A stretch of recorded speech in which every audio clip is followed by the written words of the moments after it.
Esta es La Vasija, Radio Cultural de Concepción del Uruguay, Entre Ríos, Argentina, y contiene leyendas, cuentos, biografías, historia, arte y música. Conducción y producción de Rubén Daniel Roude.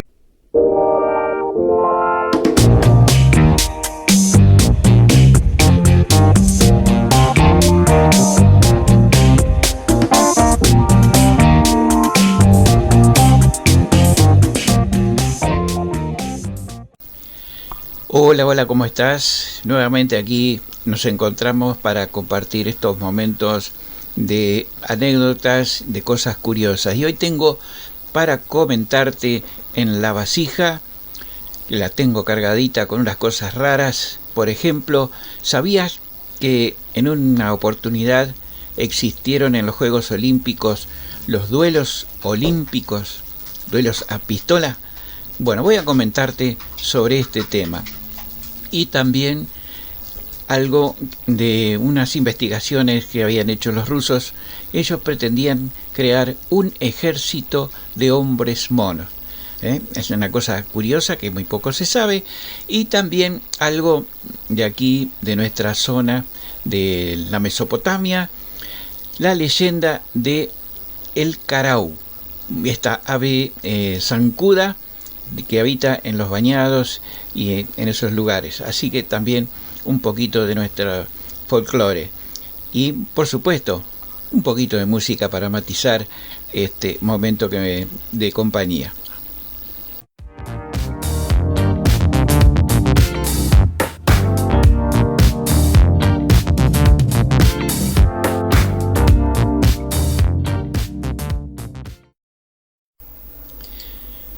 Voy a comentarte algo curioso sobre los Juegos Olímpicos. Ocurrió que allá por el año 1906 y 1908 hubo varias pruebas de tiro con pistola cuyo caso el objetivo no era una diana, sino, es decir, un blanco, sino un maniquí con forma humana, en algunos casos. Pero y en el otro, lo más increíble, es que había un adversario real, es decir, una persona. Sucedió que un médico francés de apellido Villiers había redactado para la Federación Nacional de Sociedades de Ética y Armas de Francia un reglamento que convertía los lances de honor en deporte. ¿Por qué? Porque consideraban que en cierta forma los enfrentamientos a pistola eran una visión moderna de la esgrima, porque éstas ya habían sido incluidas en los Juegos Olímpicos. Las normas de Villiers no cambiaban el desarrollo de los duelos tradicionales de pistola, salvo que se sustituían las balas de plomo con unas bolas de cera. Los contendientes dispararían a la señal del árbitro, igual que en un duelo real, ¿no? Y los tiradores estaban separados por una distancia de 18 y 23 metros más o menos, y vestían unas protecciones, porque los proyectiles salían a una velocidad muy rápida. Por eso tenían una cazoleta sujeta a la pistola para proteger la mano, es decir, una especie de taza, y una máscara para la cara, un casco en la cabeza y una especie de abrigo negro para el cuerpo que le llegaba hasta las rodillas. Esto permitía ver el punto de impacto que era puesto en el pecho del otro individuo, con sus zonas que determinaban la cantidad de puntos en cada disparo. Es así que resultaba ser similar al de lo que es hoy lo que llamamos un paintball.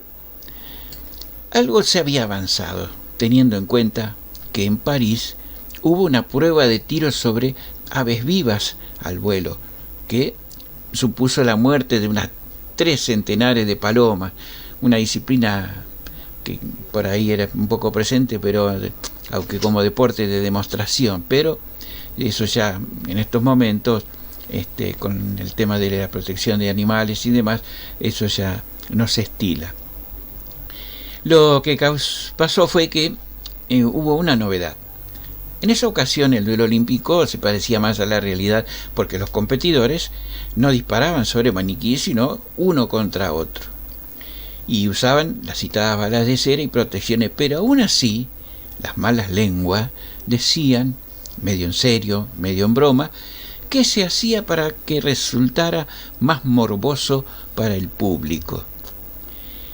La competición se desarrolló en el White City Stadium de Cypress Bars, en el barrio del municipio londinense de Hammersmith y Fulham, donde ese mismo año se había celebrado una exposición franco-británica que precisamente incluyó exhibiciones de duelo olímpico. Pero al tratarse de un deporte de demostración, los resultados no contaron para el medallero final. Esto no impidió que se apuntara un buen puñado de tiradores. Muchos de ellos eran militares, pero también figuraba gente variopinta, seguramente ninguno comparable al ganador del oro, que era un tal Walter Wyndham, un cazador y aventurero estadounidense que había sido campeón olímpico de natación y que en Estocolmo en el año 1912, a la edad de 60 años. De todas maneras, el duelo olímpico en sí no volvió a formar parte de los Juegos Olímpicos, al menos con esas características de enfrentamiento personal. Sí, perduraron varios tipos de pruebas de tiro sobre blancos artificiales, estáticos o móviles.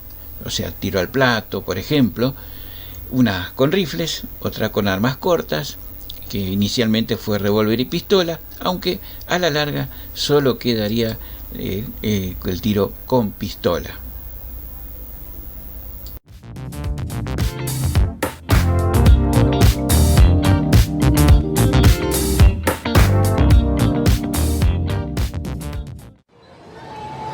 Esperemos aquí. Hoy no se nos escapa. Sí. Tremenda paliza la espera. Sí, ahí está. Atrápalo.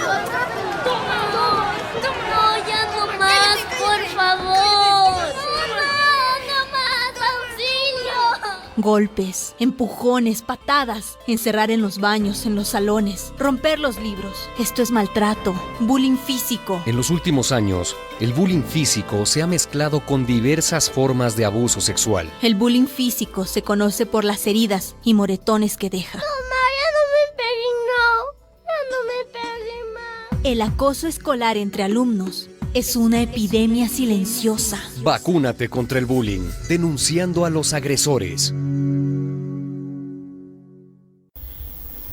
De una leyenda de recopilación de leyendas del litoral que hicieron Montero y Balú, Verónica y Yáñez Rominas, te voy a contar la leyenda del carau.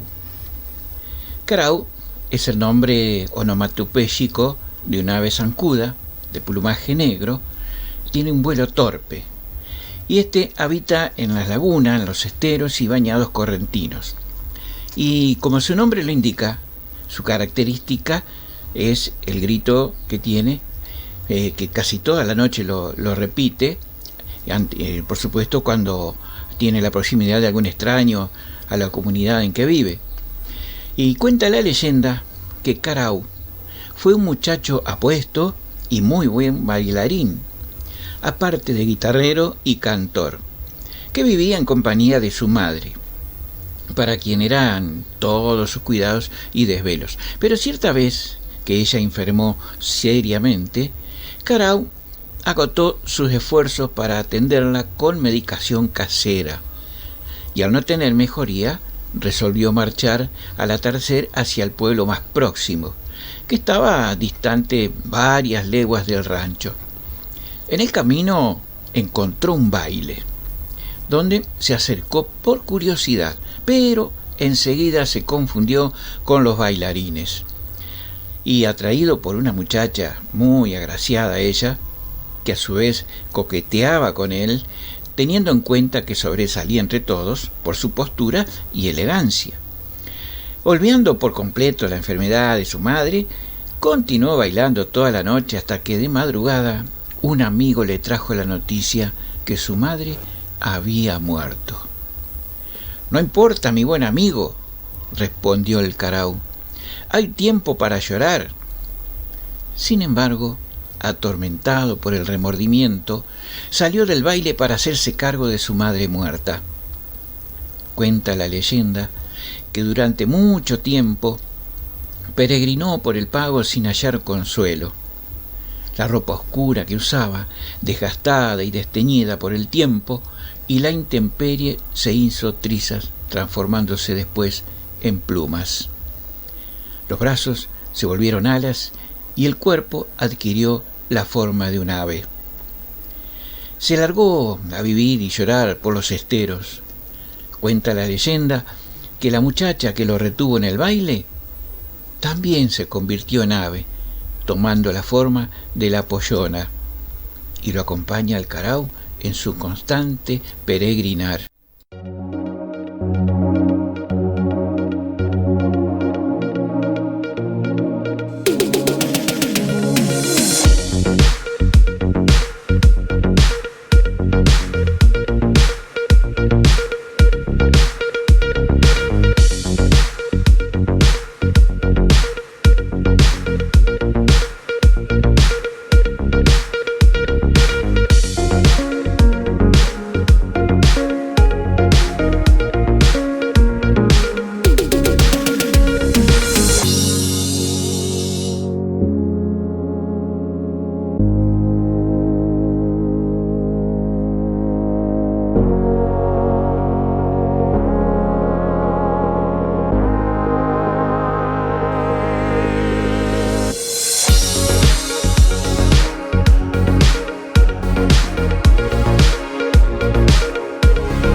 Esperemos aquí.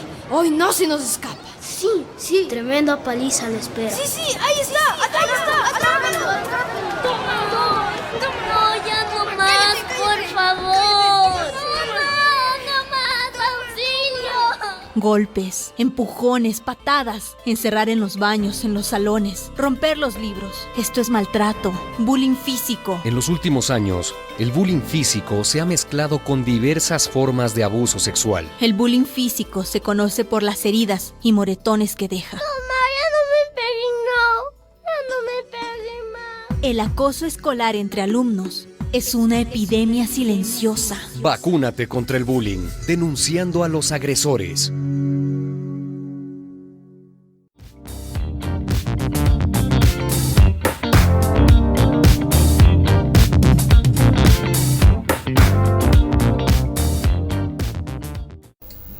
Voy a comentarte algo sobre la creación del super soldado, como hemos visto en la televisión, a veces en el cine, de un artículo que sacó la revista muy interesante.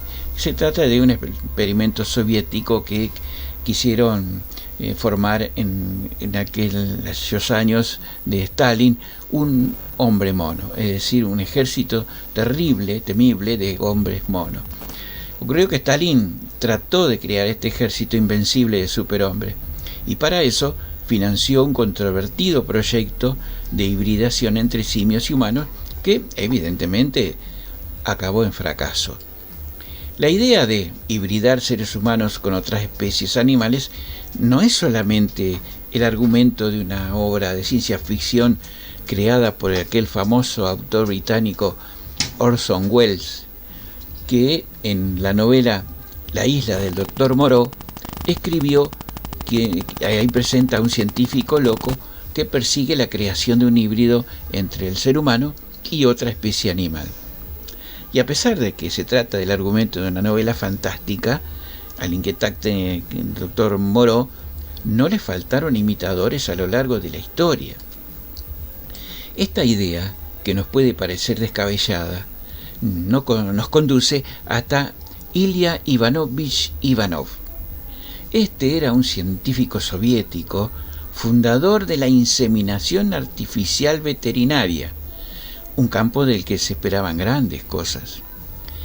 A principios del siglo XX, la hibridación era una técnica considerada como una rareza, tanto en humanos como en animales, básicamente porque no contaba con el beneplácito de la Iglesia y porque ni siquiera los propios científicos estaban seguros de que durante la inseminación artificial no se perdiera algún factor biológico esencial presente durante el coito natural. Las investigaciones que Ivanov llevó a cabo en París, al igual que antes en San Petersburgo, lo habían conducido a la creación de nuevas especies: el cerebroide, un ser entre la cabra y el burro; el subrón, un cruce de vaca y bisonte; y otras hibridaciones menores sin nombre, en las que usó ratas y ratones, conejos y liebres, e incluso antílopes y vacas. Este método era una herramienta para doblegar a la naturaleza y de alguna manera lograr perfeccionarla para contribuir de esta manera a expandir la humanidad. En palabras de Kirill Rossianovich, el historiador del Instituto de Historia de la Ciencia y la Tecnología de la Academia Rusa de Ciencias en Moscú, en la primera década del siglo XX, Ivanov había puesto en marcha una técnica que le permitió inseminar 7.000 yeguas y más de 1.000 ovejas.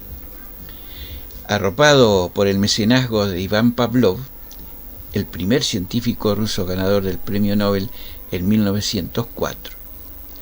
Conocido por sus experimentos con perros, unos controvertidos estudios que dieron lugar a lo que hoy en día se conoce como condicionamiento clásico, y laureado por el régimen zarista, Ivanov se convirtió en el mayor experto mundial en inseminación artificial y llegó a ser consultado por criadores de caballos de todo el mundo.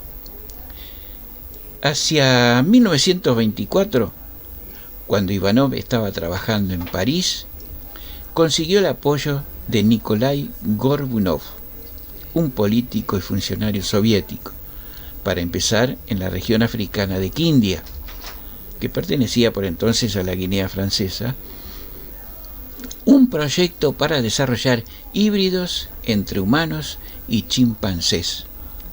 A pesar de los recelos de Ivanov, levantaba en Gorbunov, dada la cercanía que aquel había mantenido con Lenin. El funcionario recomendó las investigaciones de Ivanov por la posibilidad de que un ejército de hombres simios avanzara de manera exitosa contra las tropas fascistas y liberales de Europa y Estados Unidos. También apuntaba que la resistencia que este nuevo ser presentaría ante el frío iba a asegurar la expansión de la Unión Soviética más allá de las fronteras de Oriente, y en especial en la frontera con Manchuria.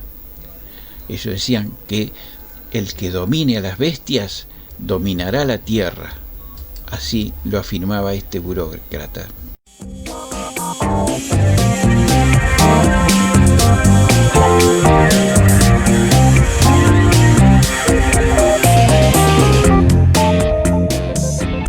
Esto ha sido todo por hoy. Muchas gracias por su atención y nos encontramos en el próximo programa con un nuevo contenido de La Vasija.